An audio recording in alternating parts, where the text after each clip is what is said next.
Yeah, right. Okay, I'll check it out. Yeah, okay. Okay, bye.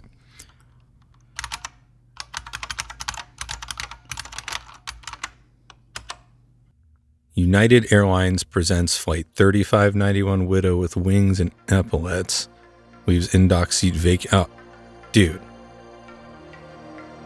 That's really cool.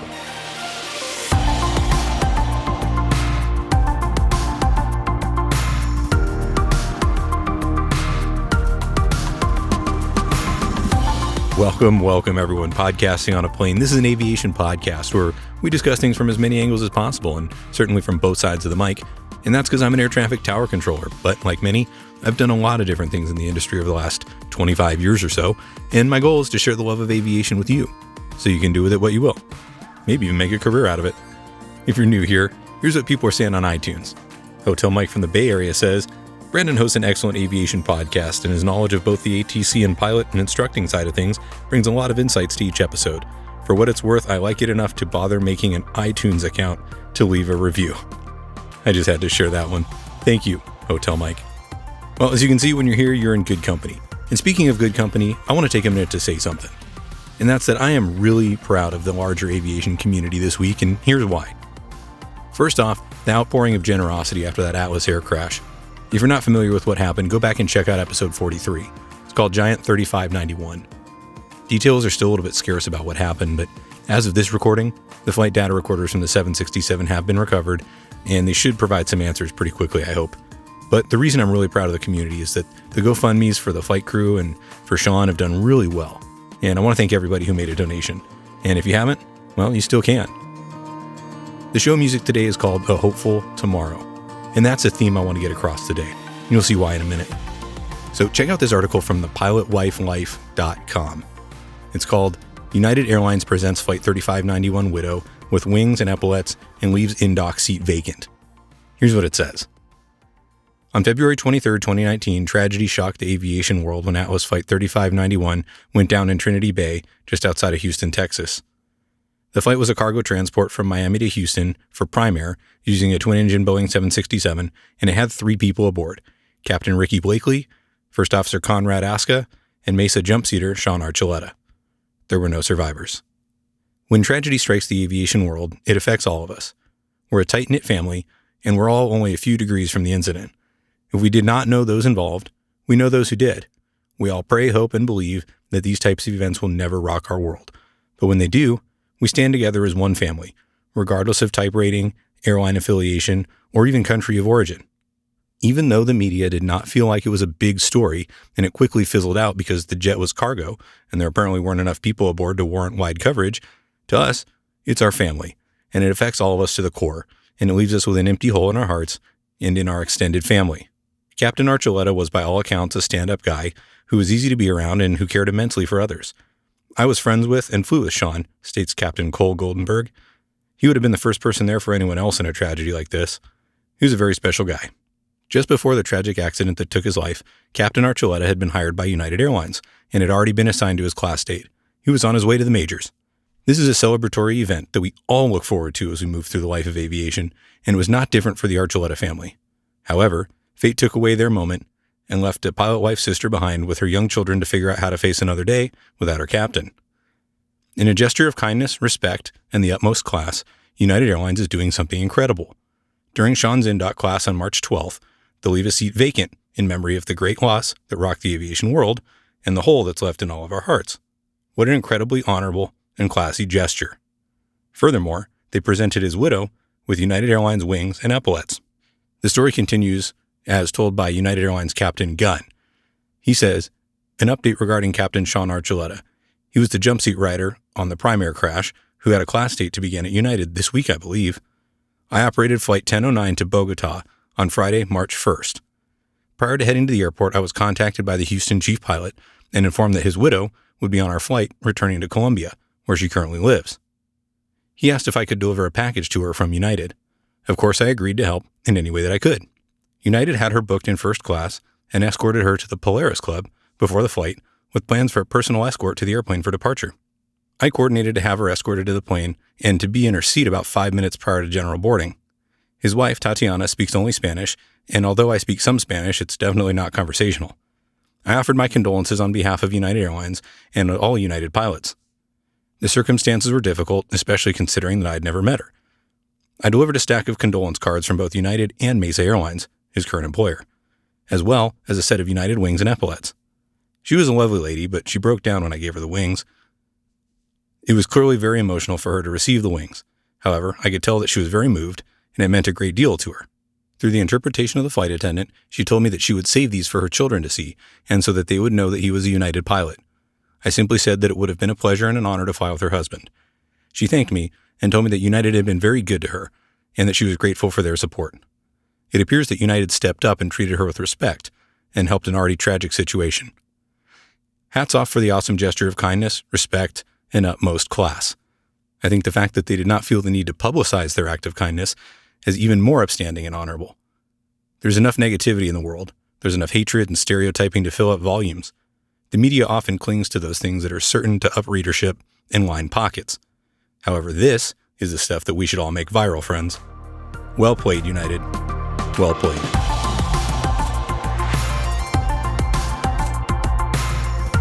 So, let's do it, people. Let's make it viral. Go to thepilotwifelife.com. There's a link in the show notes. Copy it, share it. You know what to do.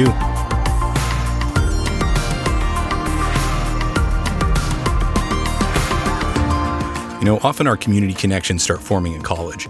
I know mine sure did. And I attended a university where research was the name of the game. It was really cool to be able to participate in studies that would later go on to change the industry, one small project at a time. And when I saw Purdue named in a Flying Magazine article, well, I had to read on. The article is called Purdue Alums Create Radio Communications Simulator. The simulator demands understanding, not simply memorization.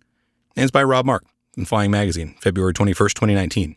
He writes, learning the language of air traffic control is often difficult enough for student pilots who speak native English, let alone for student pilots from other countries. To make it easier for pilot applicants to become proficient in English, the native language of air traffic control, two Purdue University graduates, Muharrem Mane and Aaron Hadamiloglu, created Plain English. It's a smartphone simulator that interactively trains and tests pilots in realistic environments to develop advanced skills in aviation phraseology and communication. Plain English also delivers instantaneous feedback to students through voice recognition and speech analysis. Learning how to handle ATC radio communications can be difficult for people who are not native English speakers. The app comes with more than 50 lessons to guide users through simple and complicated interactions with air traffic control on every phase of flight, from taxi to takeoff to airspace entrance to approaches to taxiback. Each simulation includes visual cues that show altitude, distance from an airport, and direction. A variety of airports can be selected, or one will be randomly selected for the user. Users must respond properly in specific situations using the correct phraseology, speech rate, and other factors. There can be as many as 5 or 6 exchanges back and forth with air traffic control. Users are then graded on those responses and given an opportunity to listen to their responses. Mane said, memorizing the lessons won't work since the system changes something each and every time the scenario is run. Plain English is currently available only for Android devices, although the company has launched a Kickstarter campaign to fund the development of the app for the iPhone.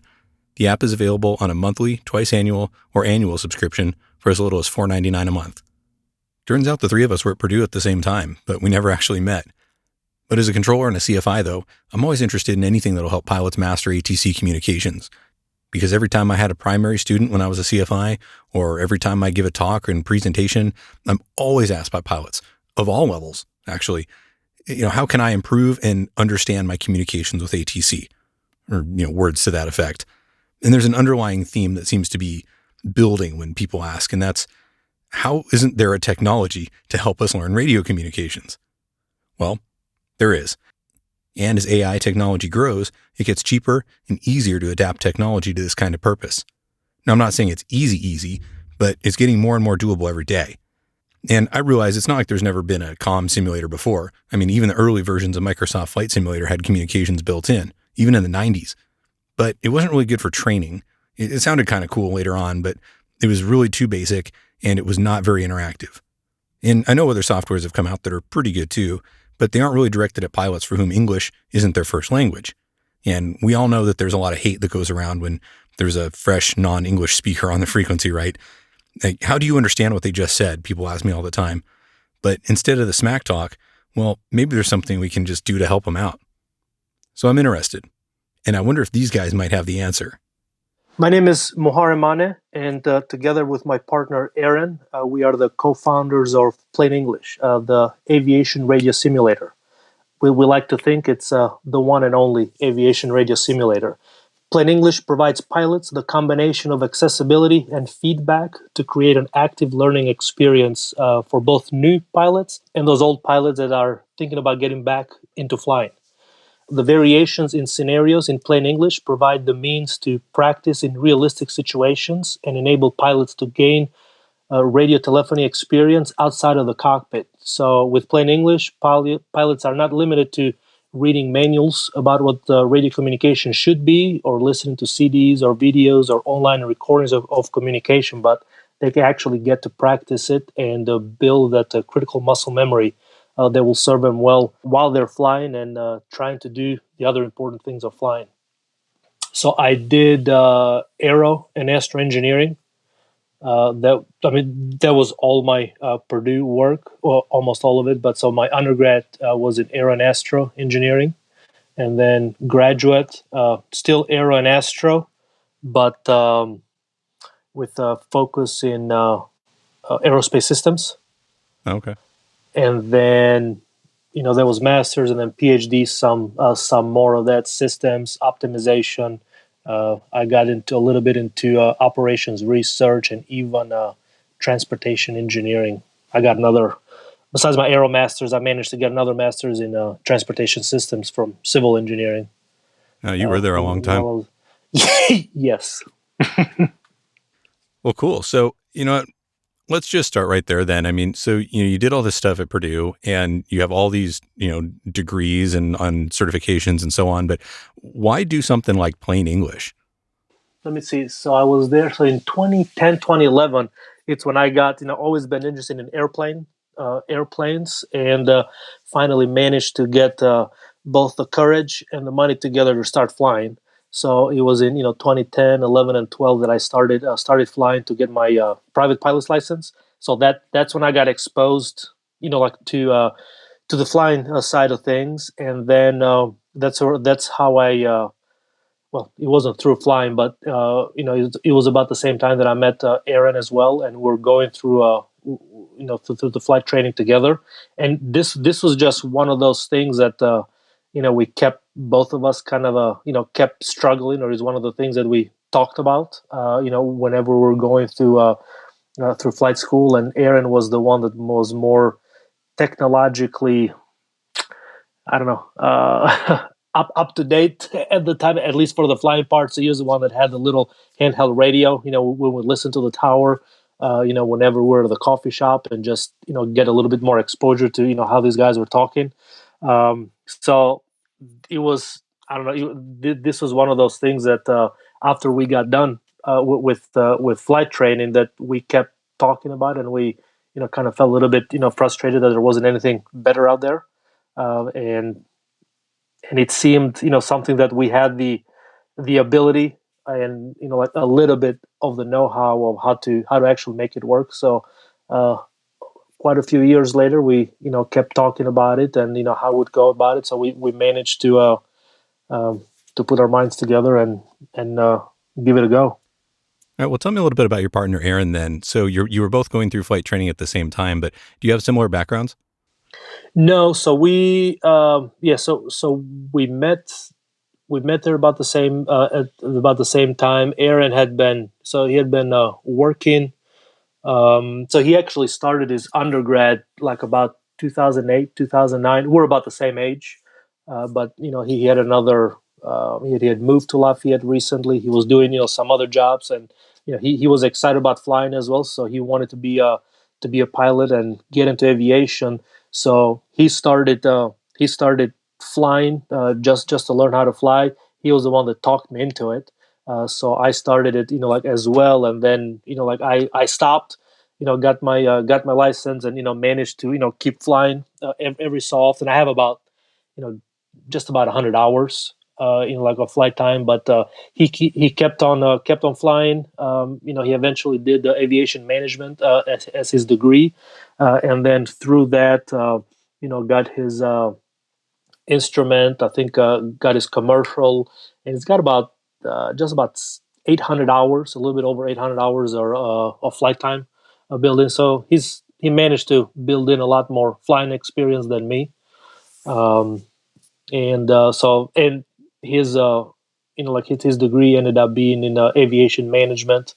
He even has that FCC restricted radio operator license. And he currently works at an airport in Texas. What was it about the communications that you found the most difficult to learn? The biggest, the thing that struck me about it, at thinking back, was that when I first got on the airplane, I remember, I sat on the left side. After doing all the pre-flight checks, I sat on the left side. I got to start the engine. I got to taxi the airplane. And I had the instructor was the one that actually like took off, and then he gave me the controls right away. And in that whole first hour and a half of flight, he did not let me touch the radio. He was the one that was doing that. So that was maybe the first experience I had with trying to talk on the radio was that I wasn't supposed to quite yet. And then after that, it was just hard to try and be comfortable after you push that button, when the only time when I'd get any exposure to it or any instructions about it was my instructor tell me, hey, this is say this to the to tower, or say this to ground. And eventually it took like a few times when I knew to get the permission to taxi and then take off and so forth. But it was always turning my head to the right and be like, hey, how do I say this?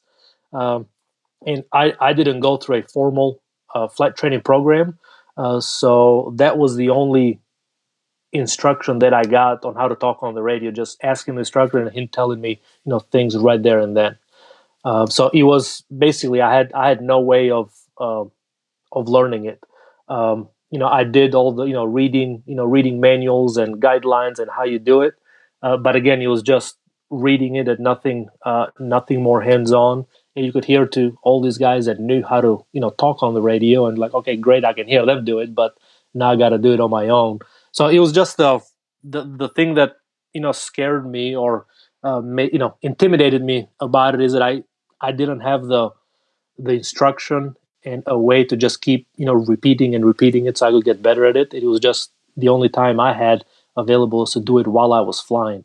And with everything else that I was like trying to do, it always took a second seat to to the actual flying the airplane and learning the other stuff I was supposed to be doing. How does it actually work to give you that experience that you need in two-way communication to actually make you better? Well, so the way that we've built the plain English simulator, it's essentially around four main things. One is a situational awareness to enable you to communicate. The other one is this challenge and response feature. The other part is feedback, and the last one, it's a variation. So on the situational awareness, so what we've done is we've taken basically all the information that you need to have available to be able to communicate on the radio. So we're not doing any of the flying part. You're not trying to fly the airplane here. You just have the minimum information that you need to communicate. Things like what's your call sign, where are you located, what's your airspeed, what's your altitude, and so forth. So what your ATIS. So again, the things that you need to just talk. And then obviously, if you're on the airplane, you can look outside. So you have your maps with you. So we have diagrams of either the airport or sectional like diagrams of the airspace where you're located. So that's one. The other part is this idea of challenge and response. So we've built in into the simulator. So you have two buttons. One is for the mic, and one is the mic, and one is the headphones or ATC. So when you're presented this information, you would get a prompt to say, hey, you are located at the south ramp. You got your ATIS, like it's kilo, and you're ready to taxi. So you hit the mic key and then you talk, and you say the phraseology, and you make the request to Lafayette ground, for example. And then after that, then you would get to hear air traffic control. So like Lafayette ground in this case, talk back to you and give you the clearance that you need. So this, challenge response. So you're doing the whole back and forth that you do with ATC through the simulator. The cool, part about it is besides just talking, it's where the feedback comes in. So every time you hit the mic and you talk, as soon as you get done talking, we have a real time analysis of what the pilot just said and give a feedback. Did they say the entire phraseology correctly? Which words did they actually miss? Were they speaking too slow, too fast? Were they, delaying, making a lot of pauses? And in the end, well, not in the end, but just right away, give them a feedback, like from 0 to 100, red to green on how well they did. So that's that's a feedback part. And obviously, when you get to the end of the lesson, for instance, you would get an overall rating, based on how accurate what you said was, speech delay, and speech rate. So we're calling it a radio proficiency score. And then the other part is variation. So every time you're doing a taxi out from Lafayette, for example, it will change. So ground will give you a different route. It will give you a different runway. Every time you do a lesson, you get variation. So you have to think a little bit as to what you're being said and what you have to say, and not just keep looking at the same information all the time and essentially memorizing it and not really helping you in learning and practice. And so all these things put together, what we're trying to do is provide the pilots with a radio on their mobile device and a means for them to have repetition into practicing how to talk on the radio. Interesting. Now, what did you use to benchmark that, like the pilot controller glossary, and how do you grade things like speech rate? Well, so we've built our entire, so the phraseology and radio procedures. I mean, we have, gotten our hands into any manual and guidelines from ICAO, FAA that we could get our hands on, from some of the even air circulars. There was like a couple of recent ones, for example, that did some changes on how you do how do you communicate like on the radio for untowered airports. So we've gotten those as well. We've used those as the baseline for creating our content and phraseology, and then and again use mainly those FAA and ICAO standards for speech rate, for example.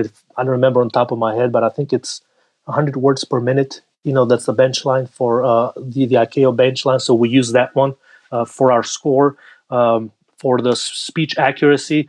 So that again, we've made our own. There is to like how many of the key words that you need to say for your readback is acceptable, things like that. Interesting. I know there's obviously a lot of subjectivity in that, like when it comes to what can and should and maybe has to be read back. How did you guys sift through some of the subjectivity when it comes to how you're going to grade someone on what they did or didn't say? Well, the way that we went about it, again, went from that minimum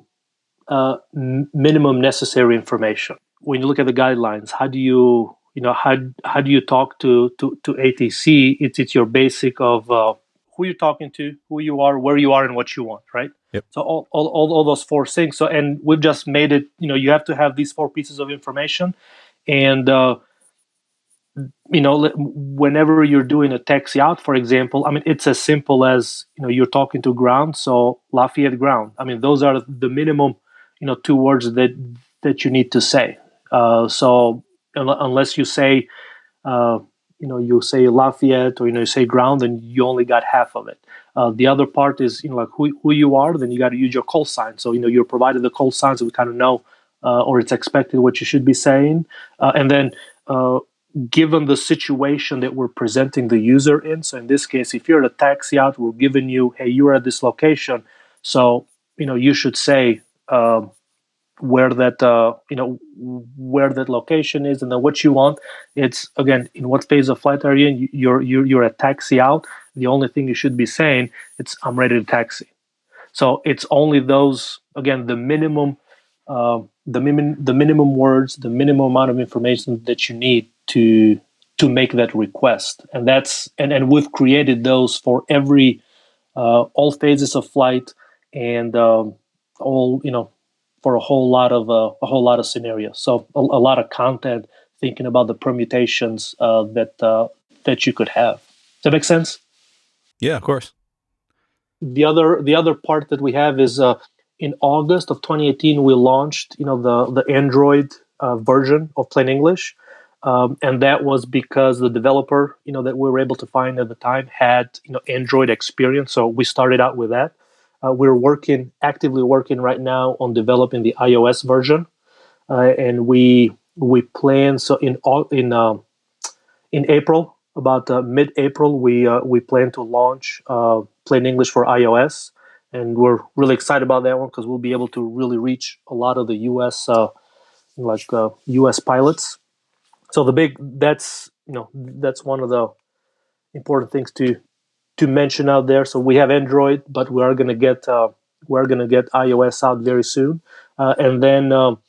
What we plan to do in the future for this, the additional content that we want to have in there. We want to include a lot more scenarios and lessons for IFR and help train those pilots that are beyond the private pilot's license, but are going for the commercial.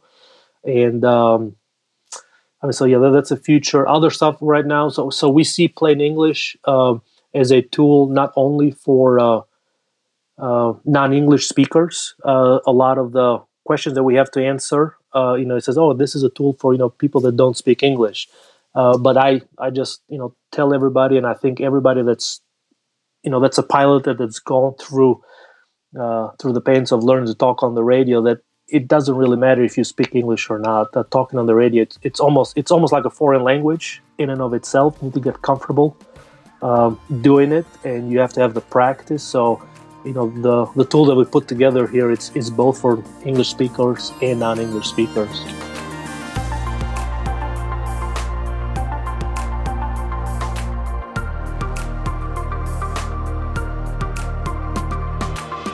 All right, now for that special part of the show where we get to talk about the Podcasting on a Plane community, like what's going on with you all, and give thanks to the special listeners who support the show on Patreon or through feedback and questions, comments, whatever. And for this time, I've really got a lot to be thankful for because we've got several new show supporters. So let's welcome them. Our new patrons are Lars Petter Eliasson, Tom Kane, Alex Campbell, David Stroh, Anthony Hoots, Daniel Sternberg, Jimmy Rikas, and he left a nice review on iTunes back in December. Thank you, Jimmy. And we have a new multi-engine supporter, Thomas Qualwasser. He joined and then edited his pledge up. Thanks, Thomas. And we have a new ATP supporter as well, Jamie Ploon. I hope I pronounced your name right. So, a long overdue welcome to you all, and thank you so much for supporting the podcast.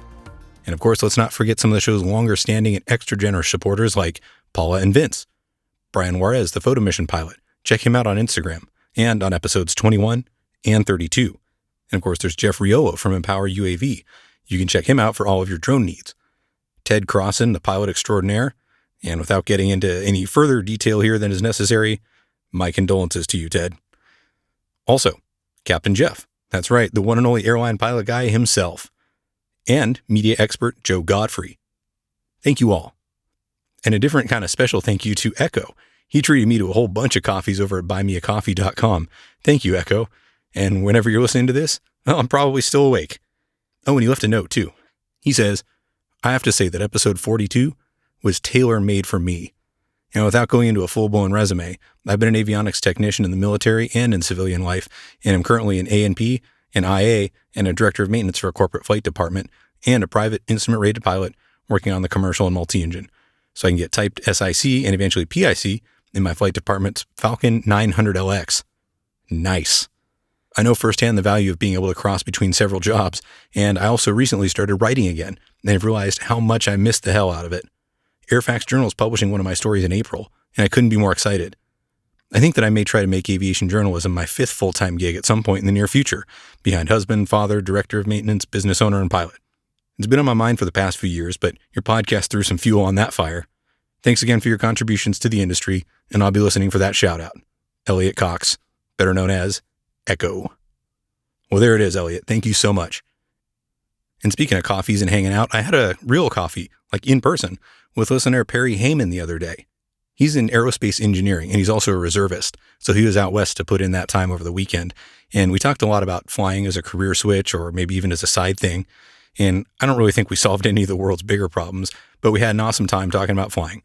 So Perry, thanks again for the coffee, and I hope we can do it again soon. I also want to give a huge thank you and shout out to a guy named Tony Hernandez. And he was the catalyst that finally got this show on Google Podcasts. Yeah, it's been on Google Play for a long time, but I incorrectly assumed that it was also on the regular Google Podcast directory too. But nope. So he brought it to my attention and showed me a resource to figure out what was going on. And it took us a while, but we got it. So this show now is officially on Google Podcasts as well. Tony, you are the man. Thank you so much. And also another shout out to a tech supporter named Ken Hayes. And he helped me with an RSS feed issue I was having in Patreon. So if you're a patron of the show, you should now be able to subscribe to the feed within Patreon and get your content that way. So thank you, Ken. If you want to support the show, head on over to podcastingonaplane.com/support or patreon.com/podcastingonaplane to get started. And you get patron-only exclusive content that doesn't make it onto the show. And you also get your episodes a little bit early too. And if you want to shoot me an email, the address is brandon@podcastingonaplane.com. And I'd always love to hear what's on your aviation mind. Make sure to follow on social media too.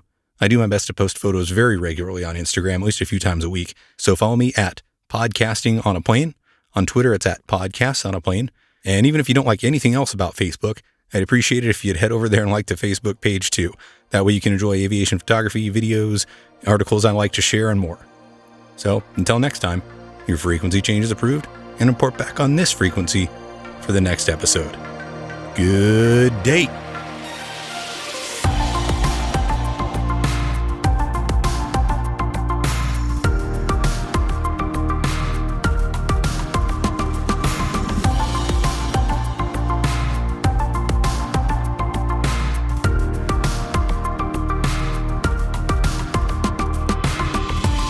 The Podcasting on a Plane podcast is presented for entertainment purposes only. My comments and those of my guests, the website's content, and any of the social media, etc. are not part of my official responsibility as a controller or an FAA employee. The views and opinions you hear on the podcast are mine and those of my guests, and not necessarily that of the FAA. There is no nexus between Podcasting on a Plane and the FAA. Also, while I am a CFI, I'm not your CFI. Nor am I your mechanic, your doctor, your shrink, or your spouse. This podcast is presented for entertainment, camaraderie, and fun, but is in no way, shape, or form professional advice. It's not legal counsel, and it's definitely not flight instruction. If you are in need of professional advice, get some from somewhere more appropriate than a podcast, no matter how good this one may be.